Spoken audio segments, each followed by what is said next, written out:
ሰላም ጤና ይስጥልን ውድ የአሮማ ሚዲያ ቤተሰቦቻችን፣ የሰዓቱን ዜናዎች እንደሚከተለው እናቀርባለን። አብራችሁን ቆዩ። በተነሳባቸው ከባድ ተቃውሞ ከሀገር የሸሹት የማዳጋስካር ፕሬዝዳንት ስልጣናቸውን ለመልቀቅ አሻፈሪ ማለታቸው ተሰማ። ፕሬዝዳንት አንድሪ ራጆሊና ሕይወታቸውን ለመጠበቅ ሲሉ ደህንነቱ ወደ ተጠበቀ ስፍራ ለመሸሽ እንደተገደዱ ትናንት ባደረጉ ንግግር ገልጸዋል። አንድ የዲፕሎማሲያዊ ምንጭ ከንግግሩ በኋላ ራጆሊና ስልጣናቸውን ለመልቀቅ አሻፈረኝ ብለዋል ሲል የምዕራባውያን መገናኛ ብዙሃን በትናንትናው ዕለት ዘግቧል። አሁን ላይ የት እንዳሉ የማይታወቁት ራጆሊና ሰኞ ጧት ከካቢኔያቸው ጋር የርቀት ስብሰባ ሲያደርጉ ሀገሪቱን ለማስተዳደር ብቁ መሆናቸውን እንዳወጁ መገናኛ ብዙሃን ይፋ አድርገዋል። ድጋፋቸውን ለማረጋገጥ ቅዳሜና እሁድ ከበርካታ ሌሎች የአፍሪካ መሪዎች ጋር የምክክር ስብሰባ ማድረጋቸውን ተጠቁሟል ሲል ስፑትኒክ ዘግቧል።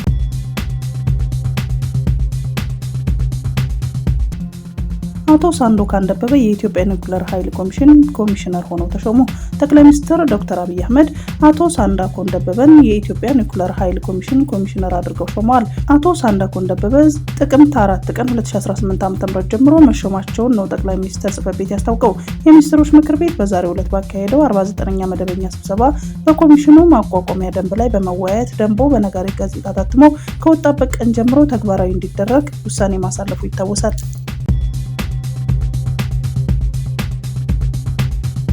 የቬንዙዌላው የተቃዋሚ ፓርቲ መሪ ማሪያ ኮሪና ማቾድ በኦስሎ የኖቤል የሰላም ሽልማት አሸናፊ መሆኗ ከተገለጸ ከጥቂት ቀናት በኋላ ቬንዙዌላ በኖርዌይ የሚገኘውን ኤምባሲዋን እንደምትዘጋ ተናግራለች። የኖርዌይ ውጭ ጉዳይ ሚኒስትር ቃል አቀባይ ለሮይተርስ የዜና ወኪል እንደተናገሩት የቬንዙዌላ ኤምባሲ ሰኞ ዕለት ላሳለፈው ውሳኔ በሩን የዘጋበት ምክንያት የለም ብለዋል። አሳዛኝ ውሳኔ ነው። በተለያዩ ጉዳዮች ላይ ያለ ልዩነት ቢኖርም ኖርዌይ ከቬንዙዌላ ጋር በውይይቱን ክፍት ለማድረግ ትፈልጋለች እና በዚህ አቅጣጫ መስራቷን ትቀጥላለች ሲሉም ቃል አቀባዩ ተደምጠዋል። የኖርዌይ ውጭ ጉዳይ ሚኒስትር እንዳስታወቀው ሽልማቱን የሚከታተለው የኖቤል ኮሚቴ ከኖርዌይ መንግስት ነፃ አካል መሆኑን አጽንኦት ሰጥቷል። እንደ አውሮፓውያን አቆጣጠር በ2024 ጀምሮ ተደብቃ የቆየችው ኮሪና ማቾድ በላቲን አሜሪካ ላሳየችው አስደናቂ የሲቪል እንቅስቃሴ ድፍረት ምሳሌ ናት በሚል አርብ ዕለት የኖቤል ሰላም ሽልማት ተሸላሚ ሆናለች። በቬንዙዌላ ባሳለፈው ዓመት በተካሄደው ምርጫ እንዳትሳተፍ ተከልክላ ነበር። ፕሬዚዳንት ኒኮላስ ማዱሮን አጨቃጫቂ በነበረው ምርጫ ማሸነፋቸው ይታወሳል። ኮሪና ማቾድ የኖቤል ሽልማት አሸናፊነቷን መታሰቢያውን ለዩናይትድ ስቴትስ ፕሬዝዳንት ዶናልድ ትራምፕ እና ስቃይ ውስጥ ላሉ የቬንዙዌላ ህዝቦች ይሆንልኝ ብላለች። ቬንዙዌላ ከኖርዌይ በተጨማሪ በአውስትራሊያ የሚገኘው ኤምባሲዋን ለመዝጋት ወስናለች።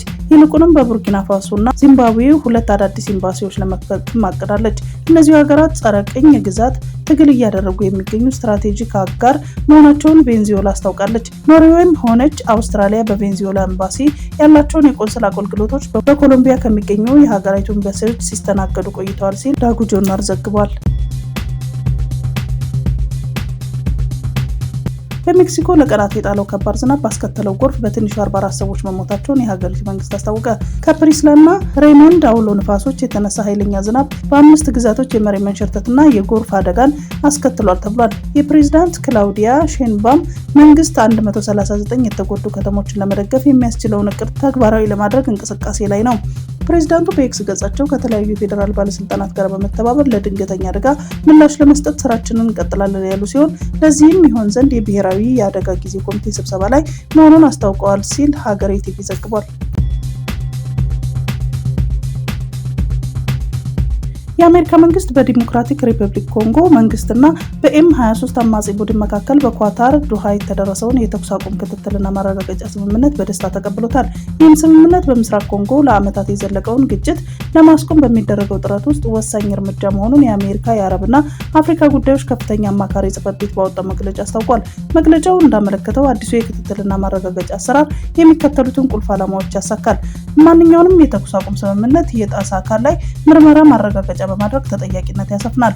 በሁለቱ ተፋላሚ ወገኖች መካከል መተማመንን በማጠናከር ለቀጣይ የሰላም ንግግሮች ምቹ ሁኔታን ይፈጥራል። በግጭት አካባቢዎች የሚታየው ውጥረት በመቀነስ የንጹሃን ዜጎች ደህንነት ያሻሽላል። ይህም ስምምነት ከዚህ ቀደም የተደረሰውን የዋሽንግተን የሰላም ስምምነት ትግበራን የሚያፋጥንና ሁለቱንም ወገኖች ወደ አጠቃላይ የሰላም ውል የሚያቀርብ እንደሆነም ተገልጿል።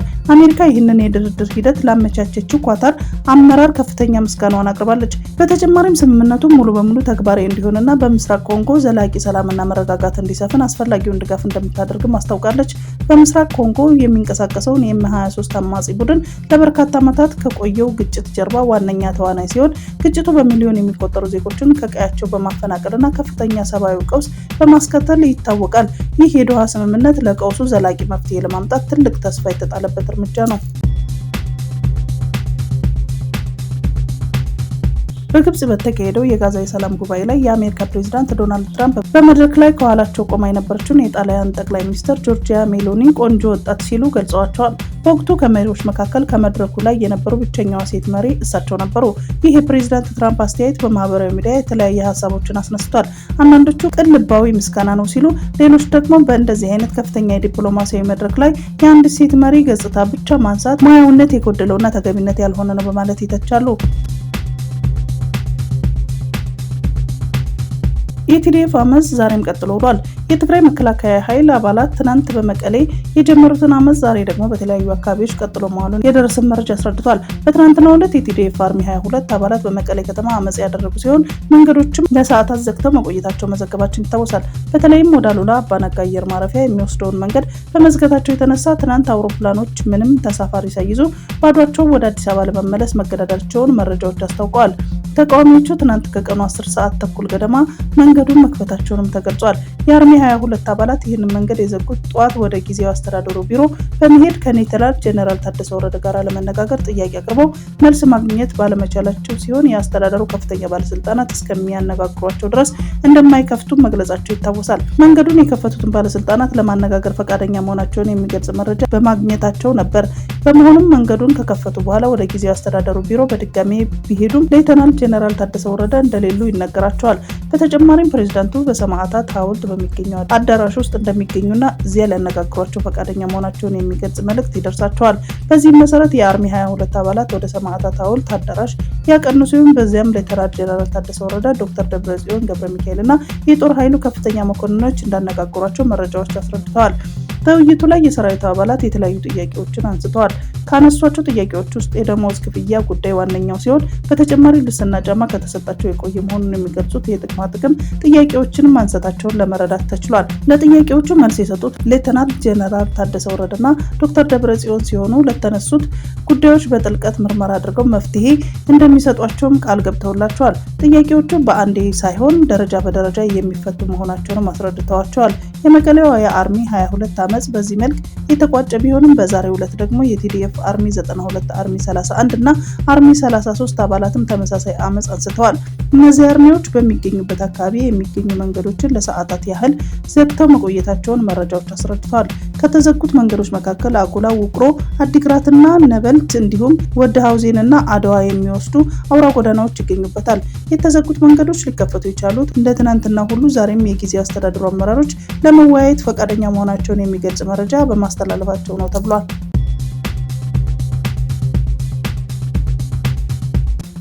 ትጥቃችንን ዘመናዊ በማድረጋችን አቅማችንን ለማጠናከር ችለናል ሲሉ የግብጽ የአየር ኃይል አዛዥ ተናገሩ። የግብጽ የአየር ኃይል ዋና አዛዥ ኤር ማርሻል አሚር አብዱራህማን ሳዲቅ በዛሬው ዕለት ጋዜጣዊ መግለጫ ሰጥተዋል። የአየር ኃይሉን 93ኛ ዓመት አከባበር ምክንያት በማድረግ በሰጡት በዚህ መግለጫ ግብጽ በድሮን ምርት ከዓለማችን ቀዳሚ ሀገራት አንዷ ለመሆኗ መቻሏን አስታውቀዋል። ጨምሮም የምናመርታቸው ድሮኖች አይነታቸው የተለያየ ከመሆኑም በላይ ዘርፈ ብዙ ግዳጆችን መወጣት የሚችሉ ናቸው ብለዋል።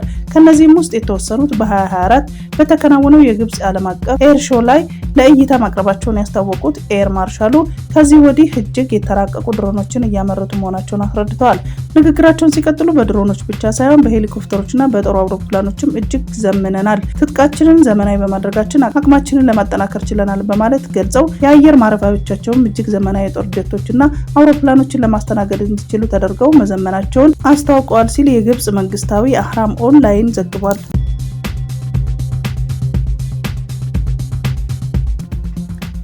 የቱርኩ ፕሬዝዳንት ረሲፕ ጣይብ ኤርዶጋን የጣሊያን ጠቅላይ ሚኒስትር ሲጋራ ማጨስ እንድታቆም የቻለውን እንደሚያደርግ መናገሩን ጆርጂያ ሜሎኒ ፖለቲኮ ዘግቧል። በግብጽ በጋዛ ያለውን ጦርነት ለማስቆም ከታቀደው የሰላም ጉባኤ ጎን ለጎን መገናኘታቸውን የተገለጸ ሲሆን ኤርዶጋን ሜሎኒ ማጨስን ብታቆም የሚያሳምንበትን መንገድ እንደሚፈልግ ቃል ገብቷል። በጣሊያኑ ዕለታዊ ኢል ፎሊዮ እና በሌሎች ሚዲያዎች እንደተዘገቡት ከሆነ ኤርዶጋን ለሜሎኒ በጣም ጥሩ ትመስያለሽ፣ ግን ማጨስ እንድታቆሚ ላደርግ ይገባል ብለዋል። በተከታታይ ቃለ ምልልሶች ላይ በተመሰረተ መጽሐፍ ላይ ሜሎኒ ለ12 ዓመታት ካቆመች በኋላ እንደገና ማጨስ እንደጀመረች መናገሯን ተከትሎ የኤርዶጋንን አስተያየት የተሰጠው። በቱርክ በ1996 ዋና የትንባሆ ቁጥጥር ሕግ የወጣና ብዙ ጊዜ የተሻሻለ ሕግ ያላት ሲሆን ቁጥር 4207 በታሸጉ የህዝብ ቦታዎችና የስራ ቦታዎች ማጨስን የሚከለክል ከ18 ዓመት በታች ለሆኑ ታዳጊዎች የትንባሆ መሸጥን የሚከለክልና ማስታወቂያ ማስተዋወቅ ማሸጊያቸውን ሳቢ ማድረግ የሚገድብ ደንቦችን ያካተተ ሕግ ነው። ሕጉ ለሲጋራ ማጨስ ተጋላጭነትን በመቀነስና ትንባሆን መጠቀም በተለያዩ እርምጃዎች ላይ የማስፈጸሚያ እርምጃዎች በመቀነስ የህዝብ ጤናን ለመጠበቅ ያለመ ነው። ኤርዶጋን ይህንን ባሉበት ወቅት አጠገባቸው የነበሩት የፈረንሳዩ ፕሬዝዳንት ኢማኑኤል ማክሮን ኤርዶጋንን ተስፋ ለማጨናገፍ በሚመስል መልኩ የማይቻል ነው በማለት እየሳቀ ቀልዷል። በተያያዘ ዜና የጣሊያን ጠቅላይ ሚኒስትር ሜሎኒ በመካከለኛው ምስራቅ የሰላም እቅድ ፊርማ ስነ ስርዓት ላይ ለመገኘት በግብጽ በነበራቸው ቆይታ ከግብፁ ፕሬዝዳንት አብዱልፈታህ አልሲሲ ጋር የሁለትዮሽ ውይይት አድርገዋል። በኤክስ ላይ ባስተላለፈችው ጽሑፍ የመካከለኛው ምስራቅ የሰላም እቅድ ከተፈራረመበት ስነ ስርዓት ጎን ለጎን ከግብፁ ፕሬዝዳንት አብዱልፈታህ አልሲሲ ጋር የሁለትዮሽ ውይይት አድርጌያለሁ።